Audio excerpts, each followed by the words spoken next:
माता की चरण निहारी है और देखे मैया के कान नहीं। मैं तो बिछूंगा काशी बको कुंडल की मुझे पहचान नहीं।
प्यारी हो तो लक्ष्मण कहने लगी, भैया मैंने तो सदैव माँ के चरणों की सेवा की है, इसलिए मुझे बिच्छुओं की पहचान तो मालूम है।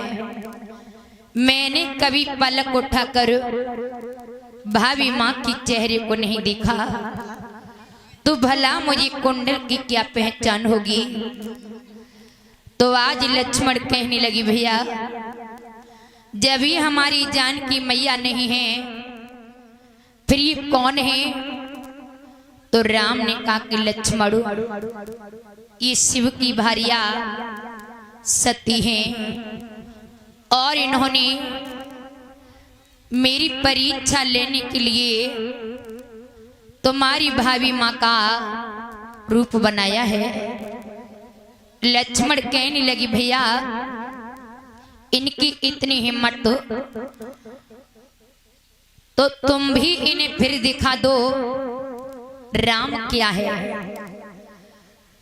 लक्ष्मण की आज्ञा पाते ही राम ने अनेकों रूपों को बनाया। तो कभी नर नारायण बन जाते हैं, कभी दत्तात्रेय भगवान बन जाते, कभी कपिल, कभी मोहिनी, कभी कच्छप, कभी वामन, कभी ऋषभदेव, कभी मत्स्य, कभी भगवान विष्णु शेष सैया पर लक्ष्मी के साथ में दर्शन कराते हैं। अनेकों रूपों को देखकर सती को आए वो चक्कर भी तो धड़ाम से गिर गई। राम ने कहा कि हे माता भोलेनाथ कहाँ हैं। सती समझ गई कि इन्होंने मुझे पहचान लिया। प्रभु राम अपनी माया को समेट कर चली गई।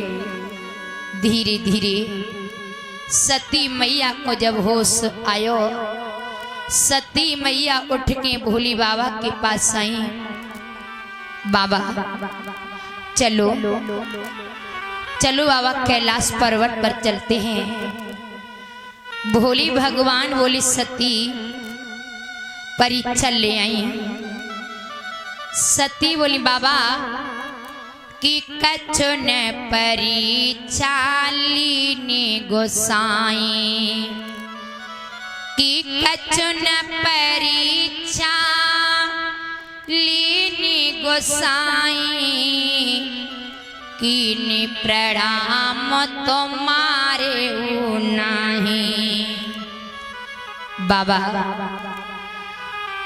मैंने परीक्षा नहीं ली, बस मैंने तुम्हारी तरह नमन कर लिया। अब चलो बाबा कैलाश पर्वत पर चलते हैं। भोली भगवान ने सोचा परीक्षा लेने के लिए गई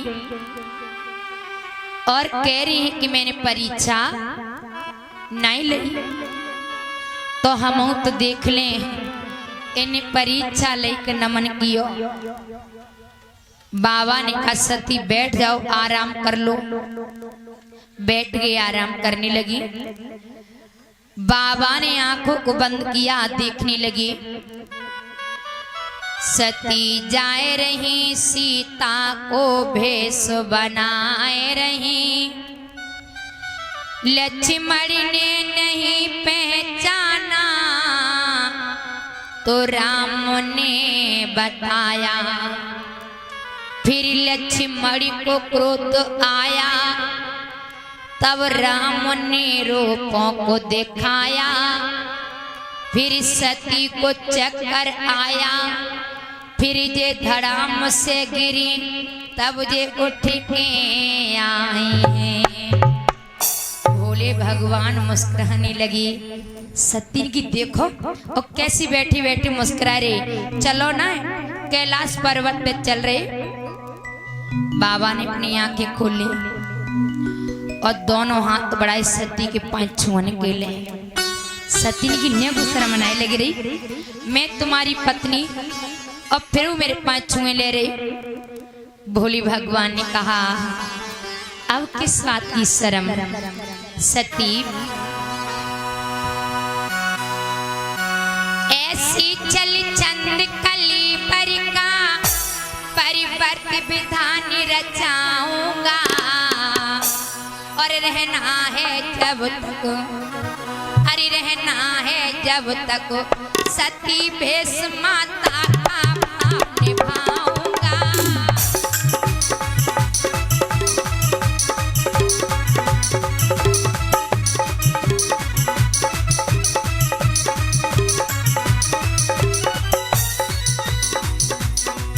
ऐसी चल चंद कली पर का परिवर्त विधान रचाऊंगा, रहना है जब तक सती भेष मैया का भाव निभाऊंगा।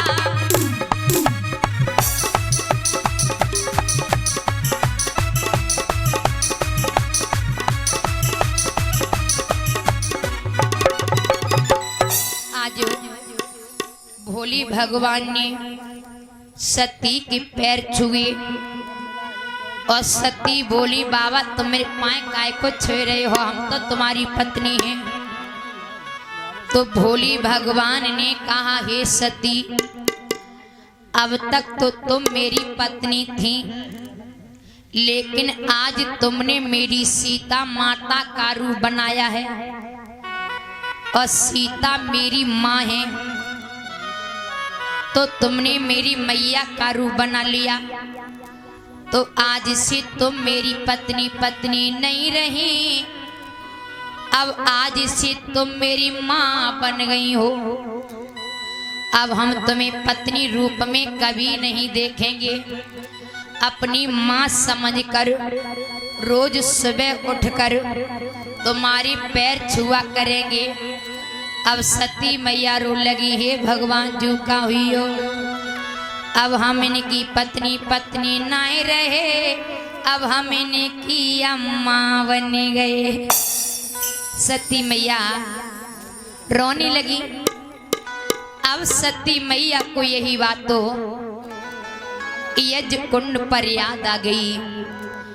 जिस तन को पति पत्नी नहीं मानता है, मां मान करके व्यवहार करता है, और जिस तन से पिता बैर करता है, तो भला ऐसे तन को रखने की क्या जरूरत है। इसीलिए तो सती मैया जल करके राख हो गई। मैया बाबा ने बहुत समझाओ, सती तुम बिना बुलाए मायके मत जाओ। अरे मेरी मानो बिना बुलाए मायके जाओगी तो तुम्हारो कोई सम्मान नहीं करेगो। मैया नहीं मानी, बिना बुलाए माई की चली गई। बहु अपमान तो जल के राख हो गई। बाबा ने बहुत समझाओ सती परीक्षा लेने के लिए मत जाओ। मैया नहीं मानी, परीक्षा लेने गई और परीक्षा लेके फिर झूठ बोली हमने परीक्षा नहीं ली। इसीलिए तो मैया को जलना पड़ा। जो नारी अपने पति की बात नहीं मानती है, अपने आगे पति की चलने नहीं देती है, अंत में वो नारी बहुत पछताती है और रोती है। रोने के सिवाय कुछ बचता ही नहीं है। तो प्यारी भक्तों, मातार बहनों, विवाहित नारी के लिए पति बहुत बड़ा देवता होता है। पति की पूजा करो। अच्छा, पूजा को मतलब जब थोड़ी ना तुम आरती की थाली घुमावो, हाथों से सेवा करो, बाड़ी से मीठा बोलो, मैया यही तुम पूजा है। तो